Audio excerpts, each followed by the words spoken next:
You want me to help around the house too? You expect me to work both at the office and at home? And you're living comfortably thanks to me? What? What era are you from? I was taken aback. I do appreciate for everything my husband does, but I'm working all day too, taking care of the house and caregiving. And yet... You talking back to me? Write up a divorce paper and get out. I knew it was a bluff. He thought I'd never leave his mother behind. I was at my breaking point. Everything we had built was falling apart. To him, I was just a free maid. No way I'm spending the rest of my life taking care of this man. My name is Molly, 52 years old. My daughter has moved far away, and now it's just my husband Brian, his mother Sarah, who has mobility issues, and me. Brian has become increasingly arrogant with his age. He orders me around like I'm just a maid. Sarah had a stroke and needs help because she can barely move one of her legs. Right now, I help her bathe and use the restroom, but it's just gonna get more challenging from here on out. I'm not fed up or anything, but I do sigh sometimes. When will I ever have time for myself? Molly? Sarah called out. What is it, Sarah? Can I ask for a favor? She looked apologetic. She had trouble with the steps. She could move around inside the house with a cane, but the steps were dangerous for her. I didn't want her to get hurt. All right, on 3. 1, 2, 3. Thank you, and I'm sorry. Don't mention it. Before her stroke, she was always on the move and very independent. She taught me everything about household chores without a single complaint, despite my poor memory and slow learning. Helping her out when she's in trouble is the least I can do. But last night, I had to help her to the bathroom 3 times. With my menopause, once I wake up, I struggle to get back to sleep, and I feel exhausted. When I told Brian about it, he replied indifferently. Oh, okay. It's about your mother. Don't you have something better to say? What can I say to improve the situation? Just let me know and I'll say it. I was astounded. He's missing the point. I want to have handrails at the entrance and restroom installed for your mom. What? Nah, we don't need them. You're home to help her out, so we don't need them. But they're expensive and an eyesore. Doesn't he realize that he himself might need them someday? Seeing my dissatisfaction, he suggested, If you're going to complain, why not hire a professional caregiver? I'm not complaining. Besides, we can't even get caregiver approval. Well, just apply for it then. It's not that easy to get approved. I mean, she can still manage daily activities on her own. Then what's the problem? He has a point there, but that's not what I was getting at. He wasn't like this before, but now he's so self-centered. I guess it's unrealistic to expect sudden empathy from him. It's futile to hope for concern from someone who doesn't even feel for his own mother, despite her difficulties. 3 days later, my fears came true. Sarah tripped and fell, hurting her dominant hand, which made everyday tasks challenging. I had to care for her constantly, yet Brian didn't lift a finger to help. He ignored the mounting dishes and laundry. I wish he'd help, even just temporarily. He has always been hands-off with chores and parenting. He showed no interest in our daughter's school events. He even avoided getting close when she was sick, saying, "Don't give it to me." If I pushed myself too hard and collapsed, it would also cause him trouble. The house would fall into disarray and Sarah would feel guilty. Even if we managed this time, something similar could happen again.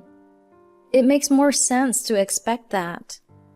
I mean, we're not getting any younger. We need to support each other moving forward. So, yeah, I'd like you to help with the housework. You don't have to start cooking meals or anything right away, but maybe you could fold the laundry or clean the bathroom? What? You could take out the trash when you go for a walk. He really should have noticed this himself. I wonder why I have to be so humble about it. Still, I asked with a smile. Okay, then you could prepare your own breakfast, maybe just some toast and coffee? Just start with what you can, you know? I felt stupid even asking him this. It was like I was talking to a child.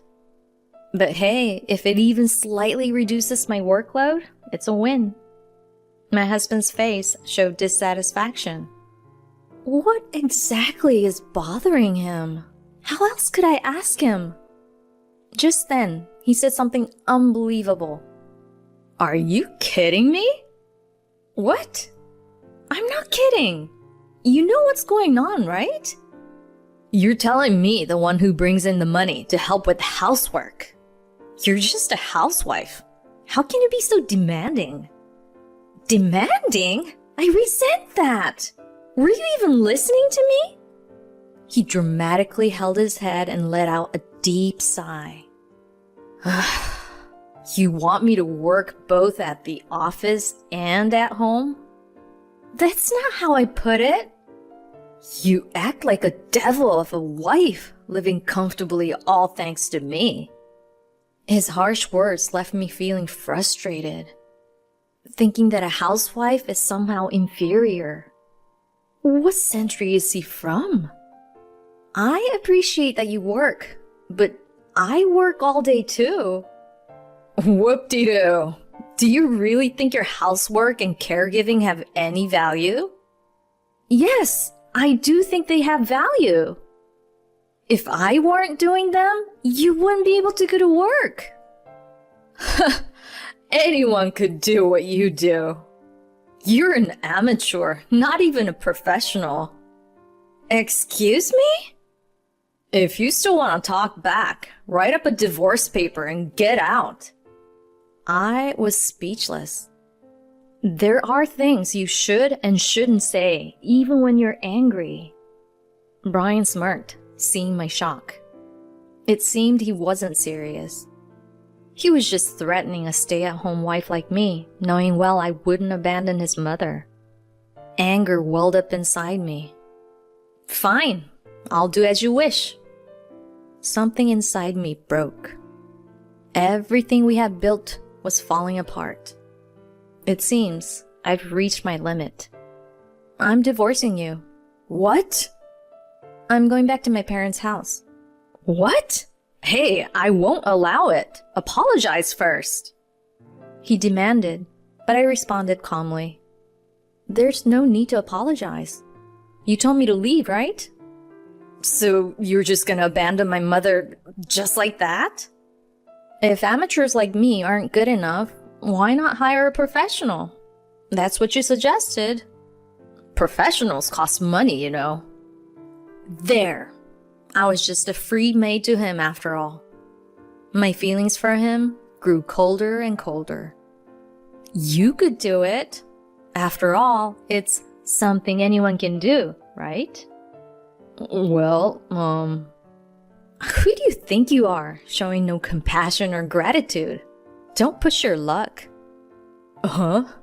What's gotten into you, talking to me like that? He asked with a twisted face, but I didn't respond. No way I'm spending the rest of my life taking care of a man like this. I packed my things and left the house. It's a 2-hour drive to my parents' house. I soon became calm, but worry for Sarah consumed me. Would she be alright without me?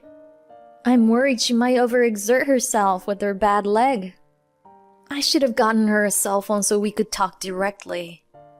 Brian had said it was too expensive and unnecessary. What a petty guy he is. I couldn't believe he would actually neglect his own mother, but the regret would be unbearable if something happened to her. But returning home now would just repeat the same cycle. He knows me well and probably thinks I'll come back soon. I can already picture his smug face. It's frustrating. It makes me angry. I pulled over at a convenience store, wondering what to do, when my phone rang. Hello? It was a call from someone I saw every day. The content of the call was surprising, but I didn't need time to think it over. Understood. I'll be there right away. Please wait for me. No more doubts. Let's make him truly regret this. Hours later, I found myself in my favorite apron, cooking dinner in the familiar kitchen as usual. Sarah was watching the evening news in the living room, just like always. Brian noticed me, and he yelled out, "Hey, what are you doing?" "What does it look like I'm doing? I'm cooking, making dinner for Sarah," I replied nonchalantly. You came back after all. It was just a few hours away from home. Did you realize your mistake? You must have felt lonely. I just kept cooking in silence. You're a stranger now that we're divorced. You should have apologized to me before coming back. Annoyed by my silence, he grabbed my shoulder and snapped. Are you listening? Calmly, I said, assaulting a stranger is a crime, you know. Then you're guilty of trespassing.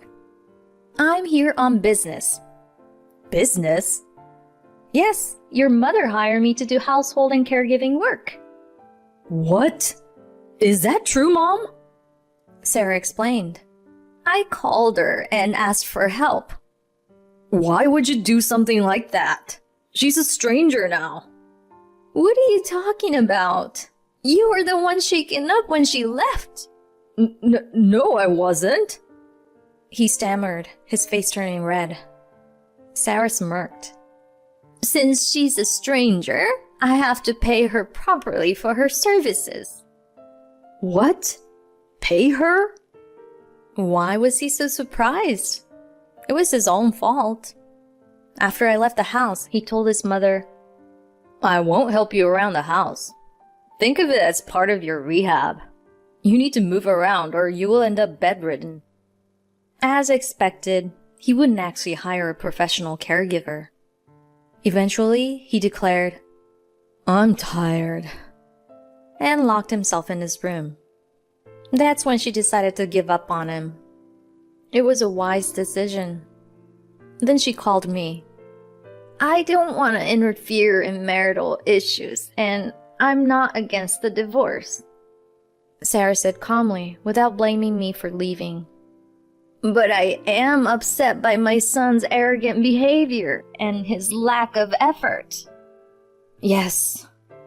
Molly, can you help me with something? What do you need? I'm thinking it's time to teach him a lesson. You mean to discipline him strictly? Yes. Since her stroke, Sarah had become more reserved, but now she seemed lively for the first time in a while. Perhaps she had been gathering her strength. You must be fed up after all he's said and done. Definitely. Leaving can wait until after you've had your payback. And so I was hired to do household and caregiving work for as long as she felt necessary. The payment would use up all her secret savings. Brian trembled as he protested. That's ridiculous. It's a ripoff. Oh, but that's the amount I decided on, she replied. I nodded in agreement. Mom, she left the house because she couldn't handle the housework and caregiving. Really? I couldn't handle the housework and caregiving? That's rich coming from him. I absolutely will not pay. Well then, since there's no work for me, I'll be leaving. Sarah quickly stopped me. That would be a problem. Then who will do the housework and help me? He couldn't say he would. Of course not. All he does in this house extends to eating the food prepared for him, using the bath drawn for him, and sitting back to complain. Nothing else. Sarah glared at her son. No matter what you say, I want Molly to take care of me. I've given her my savings to use as she sees fit. I'm grateful for that. First, I'll buy a cell phone for you, have handrails installed throughout the house, and I also want to get the caregiving bed you've wished for. No, that's my money, Brian protested vehemently.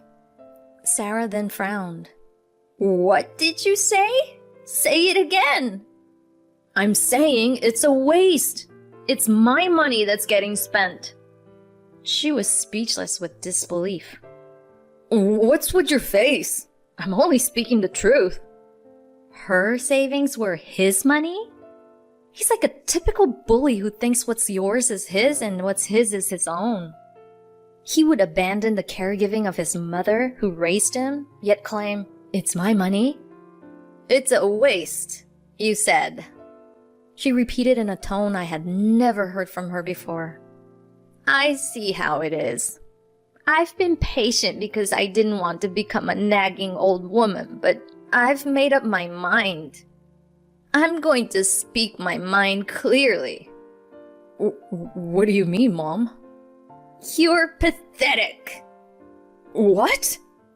You have a big attitude and no gratitude towards your family, always thinking everything will go your way. Seeing a grown man flustered by his mother's scolding was indeed pathetic. When did you become such a person? Calm down, Mom. I haven't changed from the old days. You might have forgotten, but I haven't. You haven't forgotten what? When I was struggling with my tyrannical husband, you were always there to protect and help me. I was happy then, thinking that was the real you. Or was that just an act for the inheritance? 10 years ago, my father-in-law, who has since passed away, was an absolute tyrant. He was the epitome of a stubborn and selfish old-fashioned father. My husband often endured his unreasonable beatings. In his younger days, he even raised his hand to Sarah and would routinely throw and break plates when angry, as if it were nothing. Just thinking about cleaning up after that gives me chills. Since I married into this family, I've been called slow and useless more times than I can count. Brian always hated his father for this and protected us. He used to be kinder back then. His father was even stingier than he is, vowing to take his wealth with him to the grave. We thought it was a joke, but he wrote a spiteful will saying he wouldn't leave a penny to his son because he disliked his defiant attitude. As the eldest son, my husband felt his pride and patience trampled on and was outraged. Of course, he had the right to claim his compulsory share, but it felt odd to demand it from his mother, who lived in the same household.